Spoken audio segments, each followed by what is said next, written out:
إن الحمد لله إن الحمد لله الأكرم الذي خلق الإنسان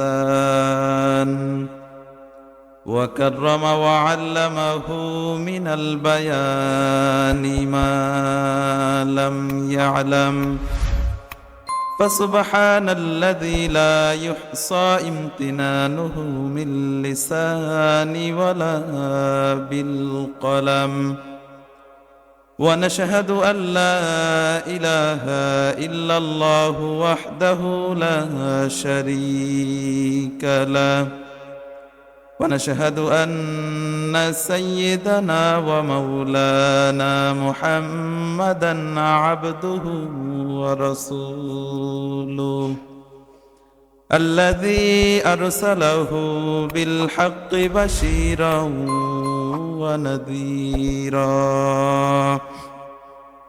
وداعيا إلى الله بإذنه وسراجا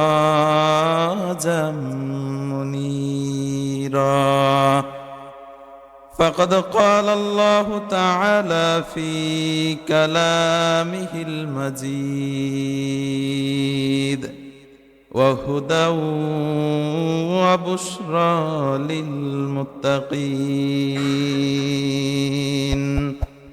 أعوذ بالله من الشيطان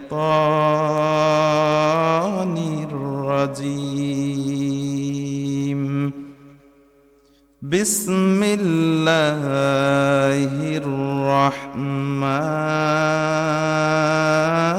الرحيم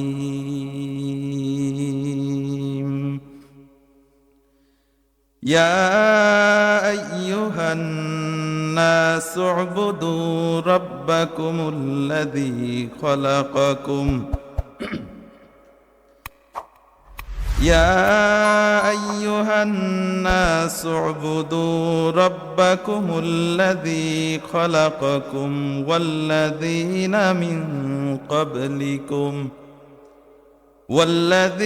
من قبلكم لعلكم تتقون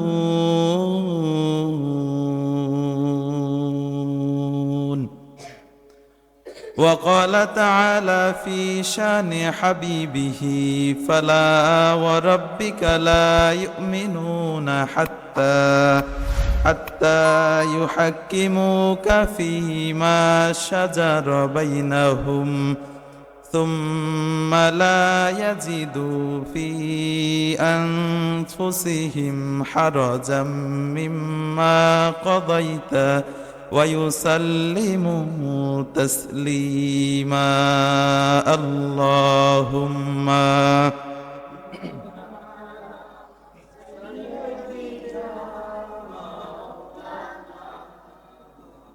وعلى آل سيدنا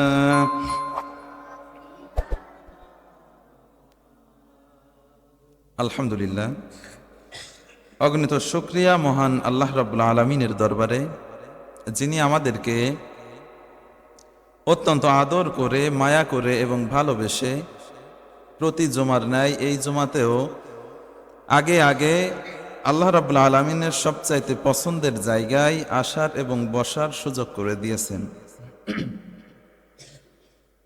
এটা যে পৃথিবীর সবচাইতে দামি জায়গা এ ব্যাপারে কোনো সন্দেহ আছে? আল্লাহ নবী বলেন আহাব্বুল বিলাদি ইলাল্লাহি মাসাজিদুহা ওয়া আবগাদুল বিলাদি ইলাল্লাহি আসওয়াকুহা। বিশ্বনবী বলেন যে আল্লাহর কাছে সবচাইতে পছন্দের জায়গা হচ্ছে মসজিদ এবং সবচাইতে খারাপ জায়গা বাজার।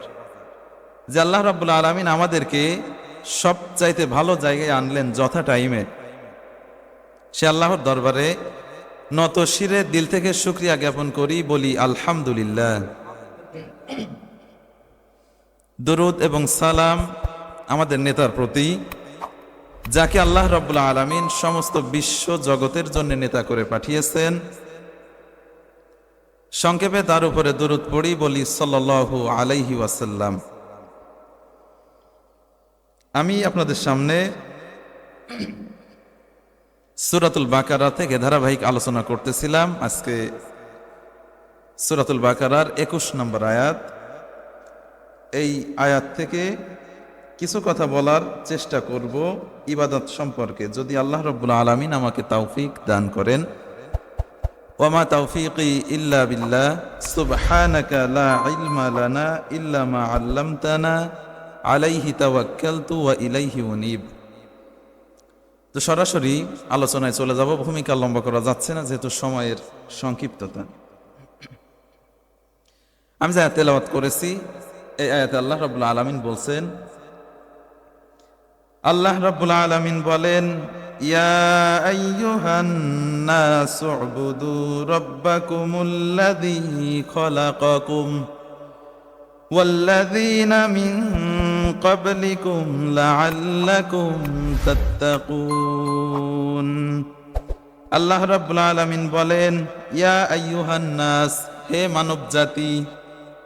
আল্লাহ রাব্বুল আলামিন সমস্ত মানুষদেরকে ডাক দিয়ে বলছেন, শুধু মুসলমান, শুধু ইমানদার না। আল্লাহ রাব্বুল আলামিন সমস্ত মানুষদেরকে ডাক দিয়ে বলছেন, ইয়া আইয়ুহান নাস, হে মানব জাতি, উ'বুদু রাব্বাকুমুল্লাযী খলাকাকুম, সেই আল্লাহ রাব্বুল আলামিনের ইবাদত করো যিনি তোমাদেরকে তৈরি করেছেন। ওয়াল্লাযীনা মিন ক্বাবলিকুম, এবং তোমাদের পূর্বপুরুষদেরকেও তিনি তৈরি করেছিলেন। লাআল্লাকুম তাত্তাকুন, তাহলে তোমরা মুত্তাকি হতে পারবে। তাহলে আল্লাহ রাব্বুল আলামিন বললেন, হে মানব জাতি, তোমরা আমার ইবাদত করো। আল্লাহ রাব্বুল আলামিন শুধু ইমানদারদেরকে ডাক দিয়ে বলেননি বা শুধু মুসলমানদেরকে ডাক দিয়ে বলেননি। আমি গত জুমায়ও বলেছিলাম যে 5টা বিষয় যেটা সার্বজনীন।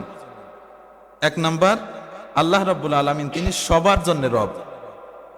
মুসলমানদেরকেও আল্লাহ বানিয়েছেন, অন্যান্য যারা আছে হিন্দু বৌদ্ধ খ্রিস্টান সকলকেই আল্লাহ পাক তৈরি করেছেন, তাই কি না? দ্বিতীয় হচ্ছে আমাদের রাসূল, তাকে আল্লাহ রাব্বুল আলামিন বলছেন, কুল ইয়া আইয়ুহান নাস ইন্নী রাসূলুল্লাহি ইলাইকুম জামিআ। আল্লাহ রাব্বুল আলামিন বলছেন, হে নবী আপনি বলেন যে আমি তোমাদের সবার জন্য রাসূল, শুধু মুসলমানদের শুধু ইমানদারদের জন্য না, সবার জন্য রাসূল। তাহলে 1 নম্বরে আল্লাহ পাক সবার জন্য রব, 2 নম্বর রাসূল সবার জন্য, 3 নম্বর ইসলাম, ইসলামও সবার জন্য সার্বজনীন, সবার জন্য ইসলাম। হিন্দু বৌদ্ধ খ্রিস্টান যারাই আছে ইসলাম মানলে শান্তি পাবে। ইসলামে অন্য ধর্ম থেকে আসা যায় কিনা, কিন্তু আপনি ইচ্ছা করলে ইহুদি হতে পারবেন না। এজন্য ইসলাম সার্বজনীন। এরপরে কোরআন সবার জন্য।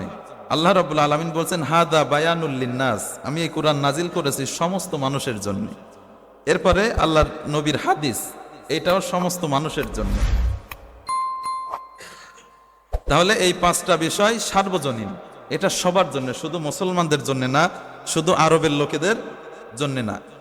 এ জায়গায় আল্লাহ রাব্বুল আলামিন সূরা বাকারার 21 নম্বর আয়াতে ডাক দিয়ে বলছেন, ইয়া আইয়ুহান নাস, হে মানব জাতি, উ'বুদু রাব্বাকুম, তোমাদের রবের ইবাদত করো, তোমাদের রবের ইবাদত করো। আল্লাহ পাক সমস্ত মানুষদেরকে ডাক দিয়ে বলছেন এই কথা। আল্লাহ রাব্বুল আলামিন কোরআনের আরো কয়েক জায়গায় আল্লাহ রাব্বুল আলামিন বলেছেন, আল্লাহ পাক বলেন, কুল ইয়া আহলাল কিতাবি তাআলাউ ইলা কালিমাতিন সাওয়াইম বাইনানা ওয়া বাইনাকুম আল্লা না'বুদা ইল্লাল্লাহ ওয়া লা নুশরিকা বিহি শাইআন ওয়া লা ইয়াত্তাখিযা বা'দুনা বা'দান আরবাবাম মিন দুনিল্লাহ। আল্লাহ রাব্বুল আলামিন বলেন, হে নবী আপনি বলেন, ইয়া আহলাল কিতাব, হে আহলে কিতাব। আহলে কিতাব দ্বারা বলা হয় ইহুদি এবং খ্রিস্টানদেরকে। আল্লাহ রাব্বুল আলামিন বলছেন, হে নবী আপনি ইহুদি এবং খ্রিস্টানদেরকে ডাক দেন, ডাক দিয়ে বলেন, তাআলাউ ইলা কালিমাতিন সাওয়াইম বাইনানা ওয়া বাইনাকুম, তোমরা আসো, তোমরা আর আমরা আল্লাহ রাব্বুল আলামিনের সেই কথাকে সমানভাবে মেনে নিই, যেই কথা আল্লাহ রাব্বুল আলামিন তোমাদের জন্য আর আমাদের জন্য সমানভাবে নাজিল করেছেন। সাওয়াইম বাইনানা ওয়া বাইনাকুম, আমাদের জন্য এবং তোমাদের জন্য। সেই কথাটা হচ্ছে আল্লাহ না'বুদা ইল্লাল্লাহ, আমরা আল্লাহ পাকের ইবাদত করব, আর কারোর ইবাদত করব না। আল্লাহ রাব্বুল আলামিন তার হাবিবকে ডাক দিয়ে বলছেন, হে নবী, আপনি ইহুদি খ্রিস্টানদেরকে ডাক দিয়ে বলেন যে আসো আমরা এক কথায়, এক বাক্যে এই কথাটা মেনে নিই যে আমরা একমাত্র আল্লাহর ইবাদত করব, অন্য কারো ইবাদত করব না। ওয়ালা নুশরিকা বিহি শাইআ, এবং আমরা আল্লাহর সাথে কোনো কিছুকে শিরিক করব না, কোনো কিছুকে আমরা আল্লাহর সমকক্ষ দাঁড় করাবো না। আসো তোমরা আর আমরা এই কথায় একতাবদ্ধ হই। আল্লাহ রাব্বুল আলামিন ওই আয়াতে বললেন, ইয়া আইয়ুহান নাস উবুদু রাব্বাকুম, হে মানব জাতি তোমরা তোমাদের রবের ইবাদত করো। আর এই আয়াতে আল্লাহ রাব্বুল আলামিন ইহুদি খ্রিস্টানদেরকেও ডাক দিয়ে বলছেন, আসো তোমরা আমার ইবাদত করো। তাহলে সমস্ত মানুষেরই আল্লাহর ইবাদত করার ইচ্ছা বা এই ক্যাপাসিটি আল্লাহ পাক সবাইকে দিয়েছেন।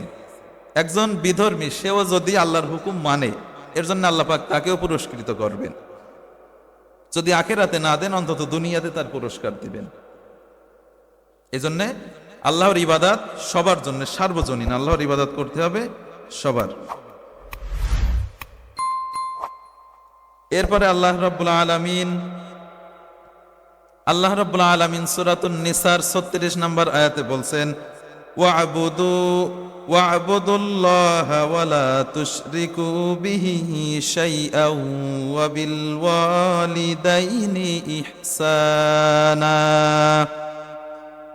وبذي القربى واليتامى والمساكين والجار ذي القربى والجار الجنب والصاحب بالجنب وابن السبيل وما ملكت أيمانكم إن الله لا يحب من كان مختالا فخورا। আল্লাহ রাব্বুল আলামিন বলেন, ওয়া'বুদুল্লাহ, তোমরা একমাত্র আল্লাহর ইবাদত করো। ওয়ালা তুশরিকু বিহি শাইআ, এবং আল্লাহর সাথে কোনো কিছুকে তোমরা সমকক্ষ করো না। আল্লাহর ইবাদত করো, তার সাথে কোনো কিছুকে তোমরা শিরিক করো না। ওয়া বিল ওয়ালিদাইনি ইহসানা, এবং পিতামাতার সাথে ভালো ব্যবহার করো। আল্লাহ রাব্বুল আলামিন এই আয়াতে বললেন যে তোমরা আমার ইবাদত করো এবং আমার সাথে কোনো কিছুকে তোমরা শরীক করো না, এবং পিতামাতার সাথে ভালো ব্যবহার করো। অন্য আয়াতে আল্লাহ রাব্বুল আলামিন বলেন, وَقَضَى رَبُّكَ أَلَّا تَعْبُدُوا إِلَّا إِيَّاهُ وَبِالْوَالِدَيْنِ إِحْسَانًا। আল্লাহ রাব্বুল আলামিন সূরা বানী ইসরাঈলের 23 নম্বর আয়াতে বলেন, তোমাদের রবের পক্ষ থেকে এটা চূড়ান্ত সিদ্ধান্ত হয়ে গিয়েছে যে তোমরা একমাত্র আল্লাহর ইবাদত করবে এবং তার সাথে কোনো কিছুকে শরীক করবে না, আর পিতামাতার সাথে তোমরা ভালো ব্যবহার করবে। আল্লাহ রাব্বুল আলামিন যত জায়গায় নিজের ইবাদতের কথা বলেছেন, সাথে সাথে পিতামাতার সাথে ভালো ব্যবহারের কথা বলেছেন। আল্লাহ রাব্বুল আলামিন আমাদেরকে তার ইবাদত করতে বলেছেন, যার তার ইবাদত কিন্তু করলে হবে না। কিন্তু আমরা বিভিন্ন কায়দায় অন্যের ইবাদত করি। অন্যের ইবাদত করি কিনা? আল্লাহ রাব্বুল আলামিন তিনি আমাদেরকে বলতেছেন একরকম, আমরা অন্যরকম করি। আমি আগের দিন বলেছিলাম, ইবাদত শুধুমাত্র নামাজ, রোজা, হজ, যাকাত কয়েকটা কাজের নাম কিন্তু ইবাদত না, বরং ইবাদত হচ্ছে আল্লাহর হুকুম অনুযায়ী প্রতিটা কাজ করা এবং তার নিষেধ অনুযায়ী প্রতিটা কাজ বর্জন করার নাম হচ্ছে ইবাদত। আমি বোঝানোর জন্য বলেছিলাম যে যদি আমাদের শরীরের প্রত্যেকটা অঙ্গ প্রত্যঙ্গ আলাদা আলাদা করা হয়, যে এইটার নাম মাথা, এইটা হাত, এই নিচে পা, এটা নাক, এটা চোখ, এইভাবে যদি আলাদা আলাদা করা হয় তাহলে মানুষ জিনিসটা কোথাও পাওয়া যাবে না, তাই কি না? মানুষ কোথাও নেই। এমনি ভাবে ইবাদত সবকিছু মিলে ইবাদত। নামাজ ইবাদতের একটা অংশ, রোজা ইবাদতের একটা অংশ, হজ ইবাদতের একটা অংশ, জাকাত ইবাদতের একটা অংশ, আর পুরোটাই মিলে ইবাদত। যেমন আমাদের এক একটা অঙ্গ মিলে আমরা মানুষ, এইভাবে প্রত্যেকটা কাজ আল্লাহর হুকুম অনুযায়ী করা আর আল্লাহর নিষেধ অনুযায়ী বর্জন করার তার নাম হচ্ছে ইবাদত। আমাদেরকে ইবাদত এইভাবে করতে হবে। কিন্তু আমরা কি করি? নামাজ পড়ি, রোজা রাখি, আবার আল্লাহ পাক যেগুলো নিষেধ করেছেন সুদও খাচ্ছি। অনেক মানুষ আছে না এরকম, নামাজ পড়তেছে, রোজা রাখতেছে, আবার সুদও খাচ্ছে, ঘুষও খাচ্ছে, জেনা করতেছে। তাহলে আপনি কিন্তু আল্লাহ পাকের কথা অনুযায়ী ইবাদত করতে পারলেন না। আল্লাহর কথা ছিল যে প্রত্যেকটা কাজ আমার হুকুম অনুযায়ী করবা আর আমার নিষেধ অনুযায়ী বর্জন করবা। আপনি যেটা আল্লাহ বলেছেন করতে সেইটাও করেন, যেটা নিষেধ করেছেন সেইটাও করেন, তাহলে তো আল্লাহর ইবাদত হলো না, নিজের গোলামি হলো, নিজের মন মতো চলা হলো, তাই কি না? আল্লাহ পাক জান্নাত তৈরি করেছেন আপনার আমার জন্য, কিন্তু দেবেন কারে? যে আল্লাহ পাকের কথা অনুযায়ী চলবে। ইচ্ছা মতো আমল করলে কিন্তু আল্লাহ পাক জান্নাত দিবেন না। আল্লাহ রাব্বুল আলামিন ইবাদত সম্পর্কে মানুষকে তিনি অনেক কথা বলেছেন। তাহলে ইবাদত হচ্ছে আল্লাহর হুকুম অনুযায়ী প্রতিটা কাজ করা এবং তার নিষেধ অনুযায়ী প্রতিটা কাজ বর্জন করার নাম হচ্ছে ইবাদত। এই ইবাদত বিশ্বনবী সাল্লাল্লাহু আলাইহি ওয়াসাল্লামের কাছে কাফেররা এসে বলল, হে মুহাম্মদ, আসো তুমি আর আমরা একটা সিদ্ধান্ত নিই। এই সিদ্ধান্তটা হচ্ছে যে 1 বছর বা 2 বছর আমরা তোমার আল্লাহর ইবাদত করব, আর 2 বছর তুমি আমাদের এই যে দেবদেবী আছে এদের ইবাদত করবা। সুন্দর সিস্টেম না?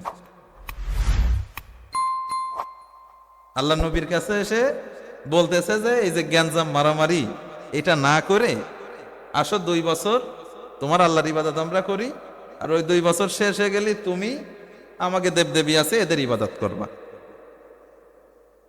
আল্লাহ রাব্বুল আলামিন এই কথার পরিপ্রেক্ষিতে সূরাতুল কাফিরুন নাজিল করে দিলেন। আল্লাহ রাব্বুল আলামিন বললেন, কুল ইয়া আইয়ুহাল কাফিরুন লা আ'বুদু মা তা'বুদুন ওয়ালা আনতুম আবিদুনা মা আ'বুদ ওয়ালা আনা আবিদুম মা আবাদতুম ওয়ালা আনতুম আবিদুনা মা আ'বুদ লাকুম দীনুকুম ওয়ালিয়া দীন।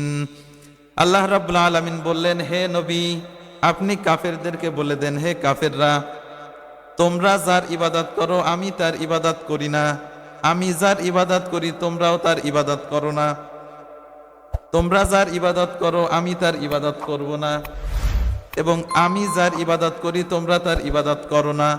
লাকুম দীনুকুম ওয়ালিয়া দীন, তোমাদের দিন নিয়ে তোমরা থাকো আর আমার দিন নিয়ে আমি থাকি।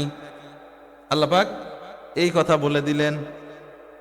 আমাদের সাবেক প্রধানমন্ত্রী উনি এই আয়াত নিয়ে বলেছিল যে লাকুম দীনুকুম ওয়ালিয়া দীন, মানে ধর্ম নিয়ে যার যার ধর্ম না, যার যার ধর্ম না, আল্লাহ এতে আল্লাহ বলেছেন যে আল্লাহ ধর্ম নিরপেক্ষ।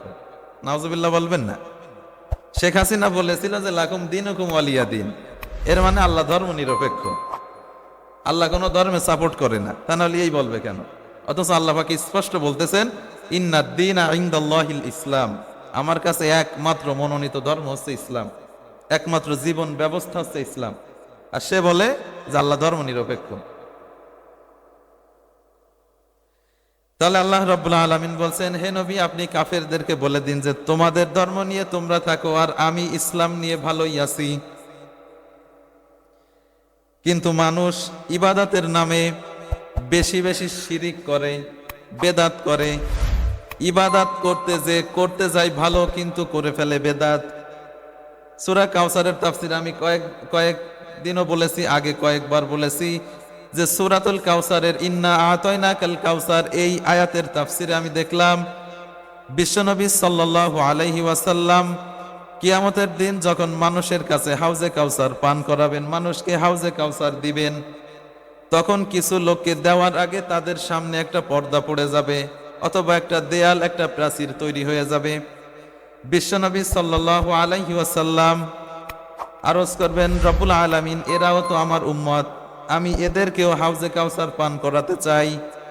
আল্লাহ রাব্বুল আলামিন বলবেন, হে নবী, এরা আপনার উম্মত ছিল, কিন্তু আপনি দুনিয়ার থেকে চলে আসার পরে এরা নতুন নতুন ইবাদত চালু করেছে, নতুন নতুন ভাবে বেদাত করত, নতুন ভাবে বেদাত করত। আপনি দেখিয়েছেন একরকম, এরা করতো আরেক রকম। দেখেন, শয়তান ইমানদারদেরকে ধোঁকা দেয় কিন্তু বেদাতের মাধ্যমে। একজন ইমানদার, সে কিন্তু জেনা করতে পারতেছে না, পারবে? জেনা করতে পারতেছে না, রাস্তায় দাঁড়ায় একটা মেয়ের সাথে কথা বলতে পারতেছে না, সুদ খাতে পারতেছে না। তারে তো শয়তান এসে ওইগুলো দিয়ে ধরতে পারবে না, তারে ধরবে বেদাত দিয়ে, ভালো জিনিস দিয়ে ধরবে। বেদাত জিনিসটা কি? আল্লাহ রাব্বুল আলামিন যেটা বলেননি, আল্লাহ নবী যেটা করেননি ইবাদতের নিয়তে, সেটা করা। অনেক কিছু আছে আমাদের সমাজে, এক একটা করে বললি আমাদের সবারই গায়ে পড়বে। বেদাত জিনিসটা হচ্ছে আল্লাহ নবী যেটা করেননি সেইটা ইবাদতের নিয়তে করা, নতুন নতুন জিনিস। অনেক কিছু আছে, আমি এর আগেও বলেছি, বললে আপনারা শুধু মন খারাপ করেন, এজন্য আমি বলি না। তাহলে ইবাদতের নামে নতুন কিছু করাটার নাম হচ্ছে বেদাত। এটা করতেছেন আপনি ভালো মনে করে, ভালো মনে করে, কিন্তু এইটার মাধ্যমে শয়তান আপনার জাহান্নামে নিয়ে যাচ্ছে।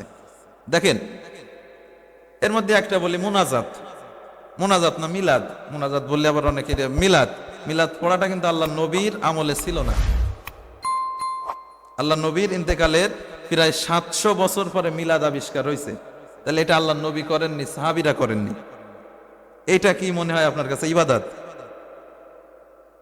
এটা আপনি করতেছেন সওয়াবের নিয়াতে, আমি তো ভালো কাজ করতেছি, মিলাদ পড়তেছি, অথচ এটা বেদাত। এর জন্য আপনি জীবনে তাওবা করবেন না। কোন ব্যক্তি যদি জেনা করে, সে জাইনে করে যে আমি জেনা করতেছি, এটা গুনাহের কাজ, এটা গুনাহের কাজ। কোনো একদিন সে আল্লাহর কাছে তাওবা করলেও করতে পারে, তাই কি না? একজন সুদ খাচ্ছে, সে কিন্তু এটা সুদ সওয়াবের নিয়াতে খায় না, সে জানে যে এটা গুনার কাজ। কোনোদিন যদি আল্লাহ তারে ঈমান দেয়, সে কিন্তু মনে করবে না আমি সুদ খাইতাম, অবশ্যই এটা গুনার কাজ, সে আল্লাহর কাছে তাওবা করবে। কিন্তু যে লোকটা, কি বললাম, মিলাদ, যে লোকটা মিলাদ পড়তেছে কিন্তু কোনোদিন আল্লাহর কাছে তাওবা করবে না, কারণ তার টেন্ডেন্সি এটা যে আমি তো ভালো কাজ করেছি, এই জন্য সে কোনোদিন আল্লাহর কাছে তাওবাও করবে না। এই অপরাধ কিন্তু থেকেই যাচ্ছে। আর যখন আল্লাহ নবী হাউজে কাউসার দিতে যাবেন, তখন আল্লাহ পাক সামনে ব্যারিকেড দিয়ে দেবেন। এরকম অসংখ্য বেদাত আমাদের সমাজে চালু আছে। যখনই আপনি এইগুলা করবেন, আপনি আর কোনোদিন আল্লাহর কাছে তাওবা করতেছেন না। বেদাত খারাপ জিনিস হয় না, কিন্তু বেদাত হয় ভালো জিনিস। নামাজ মাগরিবে 3 রাকাত, কয় রাকাত? 3 রাকাত না, ফরজ নামাজ।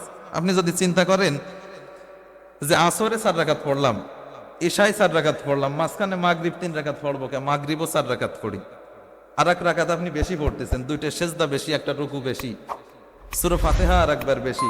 খারাপ কাজ একটাও? বলেন একটাও খারাপ কাজ? কিন্তু নামাজ হবে? হবে নামাজ? 3-এর জায়গায় 4 করলে নামাজ হবে? হবে না। কাজ কিন্তু ভালো। বেদাত জিনিসটা এরকম, আল্লাহর নবী যেটা করেননি, আল্লাহ পাক যেটা বলেননি, এর চাইতে বাড়ায় করাটার নাম হচ্ছে বেদাত। তাহলে আমরা ইবাদতের নামে এরকম বেদাত করতেছি অহরহ।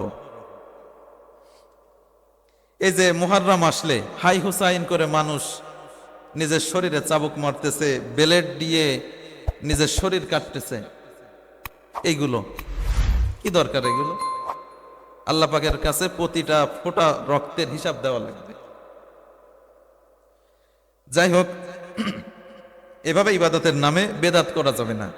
অল্প করেন আপনি, ভালো খাবার, ভালো খাবার, পুষ্টিকর খাবার আপনি অল্প খান, কিছু হলেও শরীরে উপকার দেবে। কিন্তু যদি আপনি হাবা জাবা পেট ভরে খান, এতে শরীর আরো খারাপ হবে।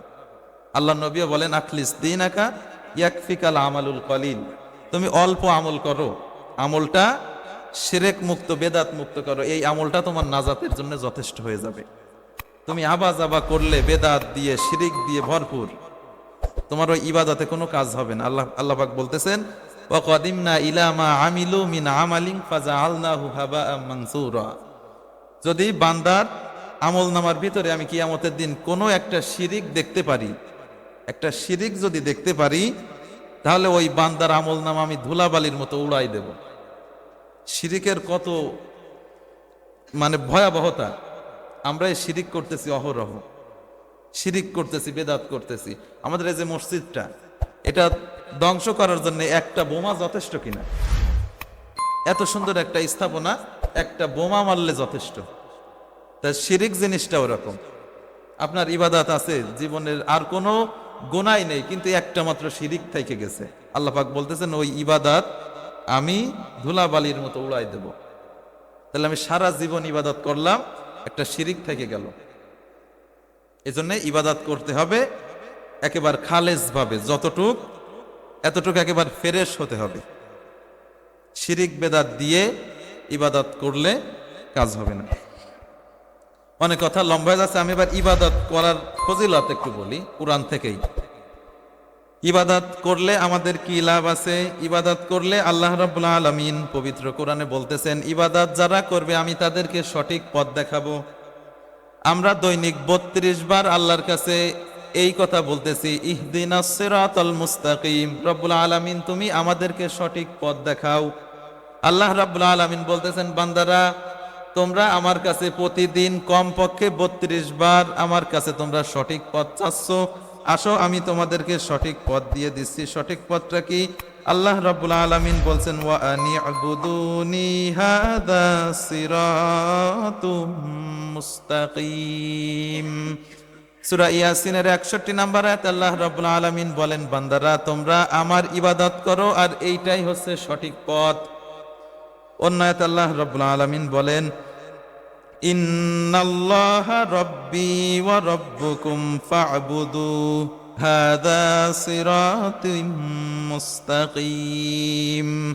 আল্লাহ রাব্বুল আলামিন বলছেন, নিশ্চয় আল্লাহ পাক আমার এবং তোমাদের রব, নিশ্চয় আল্লাহ পাক আমার এবং তোমাদের রব, আসো আমরা আল্লাহর ইবাদত করি আর এইটাই হচ্ছে সঠিক পথ। 2 নাম্বার হচ্ছে ইবাদত করলে আল্লাহ রাব্বুল আলামিন সমস্ত প্রয়োজন মিটিয়ে দেবেন। আমাদের দুনিয়াতে নানা রকম চিন্তা, নানা রকম অভাব অনটন আছে না নেই? নানা রকম অভাব অনটন আছে। আল্লাহ রাব্বুল আলামিন বলছেন, ফালইয়াবুদু রাব্ব হাযাল বাইত আল্লাযী আত'আমাহুম মিন জু'ইন ওয়া আমানাহুম মিন খাউফ। আল্লাহ রাব্বুল আলামিন বলেন যে তোমরা আমার ইবাদত করো, তাহলে আমি তোমাদেরকে ক্ষুধার সময় খাদ্য দেব এবং ভয়ের সময় নিরাপত্তা দেব।